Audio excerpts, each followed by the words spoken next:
Famous story channel में आपका स्वागत है। आइए आज हम आपको सुनाते हैं महादेवी वर्मा की कहानी बिंदा। भीत सी आंखों वाली उस दुर्बल, छोटी और अपने आप ही सिमटी सी बालिका पर दृष्टि डालकर मैंने सामने बैठे सज्जन को उनका भरा हुआ प्रवेश पत्र लौटाते हुए कहा, आपने आयु ठीक नहीं भरी है, ठीक कर दीजिए, नहीं तो पीछे कटनाई पड़ेगी। नहीं, यह तो गत आषाढ़ में 14 की हो चुकी।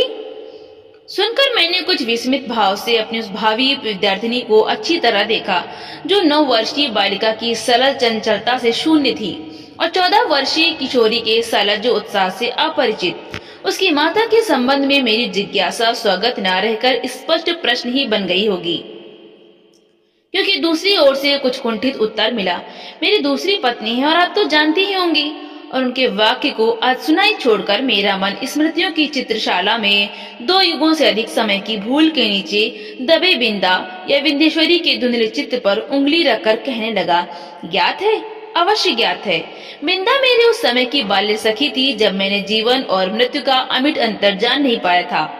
अपने नाना और दादी के स्वर्ग गमन की चर्चा सुनकर मैं बहुत गंभीर मुख और आश्वस्त भाव से घर भर को सूचना दे चुकी थी कि जब मेरा सिर कपड़े रखने की अलमारी को छूने लगेगा तब मैं निश्चय ही एक बार उनको देखने जाऊंगी।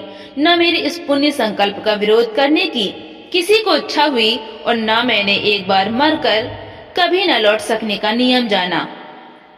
ऐसी दशा में छोटे छोटे असमर्थ बच्चों को छोड़कर मर जाने वाली माँ की कल्पना मेरी बुद्धि में कहाँ ठहरती।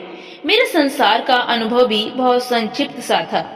अज्ञानावस्था से मेरा साथ देने वाली सफेद कुत्ती सीढ़ियों के नीचे वाली अंधेरी कोठरी में आंखें मूंद पड़े रहने वाले बच्चों की इतनी सतर्क पहरेदार हो उठती थी कि उसका गुर्राना मेरी सारी ममता भरी मैत्री पर पानी फेर देता था।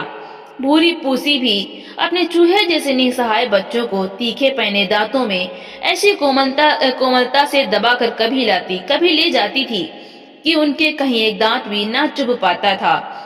ऊपर के छत के कोने पर कबूतरों का और बड़ी तस्वीर के पीछे गौरैया का जो भी घोंसला था उसमें खुली हुई छोटी छोटी चोंचों और उन्हें सावधानी से भरे जाते दानों और कीड़े मकोड़ों को भी मैं अनेक बार देख चुकी थी। बचिया को हटाते हुए ही रंभा रमा कर घर भर को यह दुखद समाचार सुनाने वाली अपनी श्यामा गाय की व्याकुलता भी मुझसे छिपी न थी। एक बच्चे को कंधे से चिपकाए और एक उंगली पकड़े हुए जो भिखारिन द्वार द्वार फिरती थी, वह भी तो बच्चों के लिए कुछ मांगती रहती थी।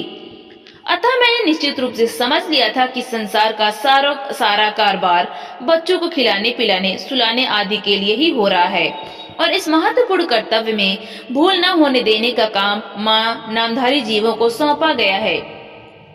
और बिंदा के भी तो माँ थी, जिन्हें हम पंडिताइन चाची और बिंदा नई अम्मा कहती थी। वे अपनी गोरी मोटी देह को रंगीन साड़ी से सजे कसे चारपाई पर बैठकर फूले गाल और चिपटी सी नाक के दोनों ओर नीले कांच के बटन सी चमकती हुई आंखों से युक्त मोहन को तेल मलती रहती थी। उनकी विशेष कारीगरी से संवारी पाटियों के बीच में लाल स्याही की मोटी लकीर सा सिंदूर, उनीदी सी आंखों में काले डोरे के समान लगने वाला काजल, चमकीले कर्णफूल, गले की माला, नगदार रंग बिरंगी चूड़ियां और घुंघरूदार बिछुए मुझे बहुत भाते थे, क्योंकि यह सब अलंकार उन्हें गुड़िया की समानता दे देते थे। यह सब तो ठीक था, पर उनका व्यवहार विचित्र सा जान पड़ता था। सर्दी के दिनों में जब हमें धूप निकलने पर जगाया जाता था, गर्म पानी से हाथ मुंह धुलाकर मोजे जूते और उन्हीं कपड़ों से सजाया जाता था और मना मना कर गुनगुना दूध पिलाया जाता था, तब पड़ोस के घर में पंडिताइन चाची का स्वर उच्च से उच्चतर होता रहता था। यदि उस गर्जन तर्जन का कोई अर्थ समझ में ना था तो मैं उसे श्याम के रंभाने के समान स्नेह का प्रदर्शन भी समझ सकती थी, परंतु उसकी शब्दावली परिचित होने के कारण ही कुछ उलझन पैदा करने वाली थी। उठती है या आऊं? बैल किसी दीदे क्या निकाल रही है? मोहन का दूध कब गर्म होगा? अभागी मरती भी नहीं आदि वाक्यों में जो कठोरता की धारा बहती रहती थी, उससे मेरा मन अबोध मन ही जान लेता था। कभी कभी जब मैं ऊपर की छत पर जाकर उस घर की कथा समझने का प्रयास करती, तब मुझे मैली धोती लपेटे हुए बिंदा ही आंगन से चौके तक फिरकनी सी नाचती दिखाई देती। उसका कभी झाड़ू देना, कभी आग जलाना, कभी आंगन के नल से कलसी में पानी लाना, कभी नई अम्मा को दूध का कटोरा देने जाना मुझे बाजीगर के तमाशा जैसे लगता था, क्योंकि मेरे लिए तो वे सब कार्य असंभव से थे। पर जब उस विस्मृत कर देने वाले कौतुक की उपेक्षा कर पंडिताइन चाची का कठोर स्वर गूंजने लगता, जिसमें कभी कभी पंडित जी की घुड़की का पुट भी रहता था, तब न जाने किस दुख की छाया मुझे घेरने लगती थी, जिसकी सुशीलता का उदाहरण देकर मेरे नटखटपन को रोका जाता था। वहीं बिंदा घर में चुपके चुपके कौन सा नटखटपन करती रहती है, इसे बहुत प्रयत्न करके भी मैं न समझ पाती थी। मैं एक भी काम नहीं करती थी और रात दिन उधम मचाती रहती, पर मुझे तो माँ ने ना मर जाने की आज्ञा दी और ना आंखें निकाल लेने का भय दिखाया। एक बार मैंने पूछा भी, क्या पंडिताइन चाची तुम्हारी तरह नहीं है? माँ ने मेरी बात का अर्थ कितना समझा यह तो पता नहीं, उनके संक्षिप्त हैं से ना बिंदा की समस्या का समाधान हो सका और ना मेरी उलझन सुलझ पाई। बिंदा मुझसे कुछ बड़ी ही रही होगी, परंतु उसका नाटापन देखकर ऐसा लगता था मानो किसी ने ऊपर से दबाकर उसे कुछ छोटा कर दिया हो। 2 पैसों में आने वाली खंजड़ी के ऊपर चढ़ी हुई झिल्ली के समान पतले चर्म से मढ़े और भीतर की हरी हरी नसों की झलक देने वाले उसके दुबले हाथ पैर न जाने किस अज्ञात भय से औसन्न रहते थे। कहीं से कुछ आहट होते ही उसका विचित्र रूप से चौंक पड़ना और पंडिताइन चाची का स्वर कान में पड़ते ही उसके सारे शरीर का थरथरा उठना मेरे विस्मय को बढ़ा ही नहीं देता था, प्रत्युत उसे भय में बदल देता था। और बिंदा की आंखें तो मुझे पिंजड़े में बंद चिड़िया की याद दिलाती थीं। एक बार जब 2-3 करके तारे गिनते गिनते उसने एक चमकीले तारे की ओर उंगली उठाकर कहा, वो रही मेरी अम्मा, तब तो मेरे आश्चर्य का ठिकाना न रहा। क्या सबकी एक अम्मा तारों में होती है और एक घर में? पूछने पर बिंदा ने अपने ज्ञान कोश में से कुछ कण मुझे दिए और तब मैंने समझा कि जिस अम्मा को ईश्वर बुला लेता है वो तारा बनकर ऊपर से बच्चों को देखती रहती है, और जो बहुत सज धज से घर में आती है वो बिंदा की नई अम्मा जैसी होती है। मेरी बुद्धि सहज ही पराजय स्वीकार करना नहीं जानती, इसी से मैंने सोचकर कहा, तुम नई अम्मा को पुरानी अम्मा क्यों नहीं कहती? फिर वे ना नई रहेंगी और ना डांटेंगी। बिंदा को मेरा उपाय कुछ जचा नहीं, क्योंकि वो तो अपनी पुरानी अम्मा को खुली पालकी में लेटकर जाती और नई को बंद पालकी में बैठकर आते देख चुकी थी। अतः किसी को भी पदच्युत करना उसके लिए कठिन था, पर उसकी कथा से मेरा मन तो सचमुच आकुल हो उठा। अतः उसी रात को मैंने माँ से बहुत अनुनय पूर्वक कहा, तुम कभी तारा ना बनना, चाहे भगवान कितना ही चमकीला तारा बनावे। माँ बेचारी मेरी विचित्र मुद्रा पर विस्मित होकर कुछ बोल भी ना पाई थी कि मैंने अकुंठित भाव से अपना आशय प्रकट कर दिया, नहीं तो पंडिताइन चाची जैसी नई अम्मा पालकी में बैठकर आ जाएगी और फिर मेरा दूध बिस्कुट जलेबी सब बंद हो जाएगी और मुझे बिंदा बनना पड़ेगा।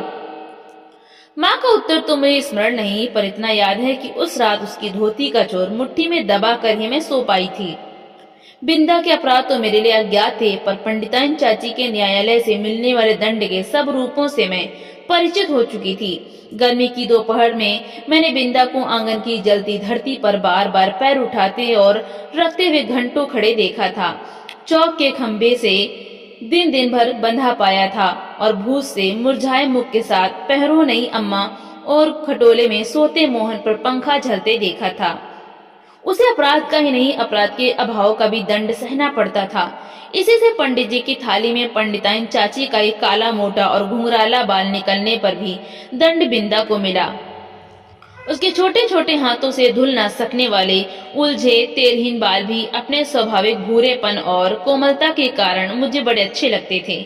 अब पंडिताइन चाची की कैंची ने उन्हें कूड़े के ढेर पर बिखराकर उनके स्थान को बिल्ली की काली धारियों जैसे रेखाओं से भर दिया तो मुझे रुलाई आने लगी। पर बिंदा ऐसे बैठी रही मानो सिर और बाल दोनों नई अम्मा के ही हों। और एक दिन याद आता है, चूल्हे पर चढ़ाया दूध उफना जा रहा था। बिंदा ने नन्हे नन्हे हाथों से दूध की पतीली उतारी अवश्य, पर वो उसकी उंगलियों से छूट कर गिर पड़ी। खौलते दूध से जले पैरों के साथ दरवाजे पर खड़ी बिंदा का रोना देख मैं तो हतबुद्धि सी हो रही। पंडिताइन चाची से कहकर वो दवा क्यों नहीं लगवा लेती, यह समझाना मेरे लिए कठिन था। उस पर जब बिंदा मेरा हाथ अपने जोर से धड़कते हुए हृदय से लगाकर कहीं छिपा देने की आवश्यकता बताने लगी, तब तो मेरे लिए सब कुछ रहस्यमय हो उठा। उसे मैं अपने घर में खींच लाई अवश्य, पर न ऊपर के खंड में माँ के पास ले जा सकी और न छिपाने का स्थान खोज सकी। इतने में दीवारें लांघकर आने वाले पंडिताइन चाची के उग्र स्वर ने भय से हमारी दिशाएं रूंध दी। इसी से हड़बड़ाहट में हम दोनों उस कोठरी में जा घुसी जिसमें गाय के लिए घास भरी जाती थी। मुझे तो घास की पत्तियां भी चुभ रही थीं। कोठरी का अंधकार भी कष्ट दे रहा था, पर बिंदा अपने जले पैरों को घास में छिपाए और दोनों ठंडे हाथों से मेरा हाथ दबाए ऐसे बैठी थी मानो घास का चुभता हुआ ढेर रेशमी बिछौना बन गया हो। मैं तो शायद सो गई थी, क्योंकि जब घास निकालने के लिए आया हुआ गोपी इस अभूतपूर्व दृश्य की घोषणा करने के लिए कोलाहल मचाने लगा, तब मैंने आंखें मलते हुए पूछा, क्या सवेरा हो गया? माने बिंदा के पैरों पर तिल का तेल और चूने का पानी लगाकर जब अपने विशेष संदेशवाहक के साथ उसे घर भिजवा दिया, तब उसकी क्या दशा हुई यह बताना कठिन है। पर इतना तो मैं जानती हूँ कि पंडिताइन चाची के न्याय विधान में न क्षमता का स्थान था, न अपील का अधिकार। फिर कुछ दिनों तक मैंने बिंदा को घर आंगन में काम करते नहीं देखा। उसके घर जाने से माँ ने मुझे रोक दिया था, पर वे प्रायः कुछ अंगूर और सेब लेकर वहां हो आती थीं। बहुत खुशामद करने पर रुकिया ने बताया कि उस घर में महारानी आई हैं, क्या वे मुझसे नहीं मिल सकती? पूछने पर वो मुंह में कपड़ा ठूंस कर हंसी रोकने लगी। जब मेरे मन का कोई समाधान न हो सका, तब मैं एक दिन दोपहर को सभी की आंख बचाकर बिंदा के घर पहुंची। नीचे के सुनसान खंड में बिंदा के लिए खाट पर पड़ी थी। आंखें गड्ढे में धंस गई थी, मुखदानों से भरकर न जाने कैसा हो गया था, और मैली सी चादर के नीचे छिपा शरीर बिछौने से भिन्न ही नहीं जान पड़ता था। डॉक्टर दवा की शीशियां सिर पर हाथ फेरती हुई माँ और बिछौने के चारों चक्कर काटते हुए बाबूजी के बिना भी बीमारी का अस्तित्व है यह मैं नहीं जानती थी। इसी से उस अकेली बिंदा के पास खड़ी होकर मैं चकित से चारों ओर देखती रह गई। बिंदा ने कुछ संकेत और कुछ अस्पष्ट शब्दों में बताया कि नई अम्मा मोहन के साथ ऊपर खंड में रहती हैं। शायद चेचक के डर से सवेरे शाम बरौनी आकर उसका काम कर जाती है। फिर तो बिंदा को दुखना संभव न हो सका, क्योंकि मेरे आज्ञा उल्लंघन से माँ बहुत चिंतित हो उठी थी। एक दिन सवेरे ही रुकिया ने उनसे न जाने को क्या कहा कि वे रामायण बंद कर बार बार आंखें पोंछती हुई बिंदा के घर चल दी। जाते जाते वे मुझे बाहर न निकलने का आदेश देना नहीं भूली थी। इसी से इधर उधर से झांक कर देखना आवश्यक हो गया। रुकिया मेरे लिए त्रिकालदर्शी से कम न थी, परंतु वो विशेष अनुनय विनय के बिना कुछ बताती ही नहीं थी, और उसे अनुनय विनय करना मेरे आत्मसम्मान के विरुद्ध पड़ता था। अतः खिड़की से झांककर मैं बिंदा के दरवाजे पर जमा हुए आदमियों के अतिरिक्त और कुछ न देख सकी, और इस प्रकार की भीड़ से विवाह और बारात को जो संबंध है मैं उसे जानती थी। तब क्या उस घर में विवाह हो रहा है, और हो रहा है तो किसका? आदि प्रश्न मेरी बुद्धि की परीक्षा लेने लगे। पंडित जी का विवाह तो तब होगा जब दूसरी पंडिताइन चाची भी मरकर तारा बन जाएंगी, और बैठ न सकने वाले मोहन का विवाह संभव नहीं। यह सोच विचार कर मैं इस परिणाम तक पहुंची कि बिंदा का विवाह हो रहा है, और उसने मुझे बुलाया तक नहीं। इस अचिंत्य अपमान से आहत मेरा मन सब गुड़ियों को साक्षी बनाकर बिंदा को किसी भी शुभ कार्य में न बुलाने की प्रतिज्ञा करने लगा। कई दिन तक बिंदा के घर झांक झांक कर जब मैंने माँ से उसके ससुराल से लौटने के संबंध में प्रश्न किया, तब पता चला कि वो तो अपनी आकाशवासिनी अम्मा के पास चली गई। उस दिन से मैं प्रायः चमकीले तारे के आसपास फैले छोटे तारों में बिंदा को ढूंढती रहती, पर इतनी दूर से पहचानना क्या संभव था? तब से कितना समय बीत चुका है, पर बिंदा और उसकी नई अम्मा की कहानी शेष नहीं हुई। कभी हो सकेगी या नहीं, इसे कौन बता सकता है। तो दोस्तों, आपको ये कहानी कैसी लगी? लाइक करें, ज्यादा से ज्यादा शेयर करें और कमेंट करके हमें जरूर बताएं। और इसी तरह की हिंदी साहित्य की कहानियां सुनने के लिए हमारे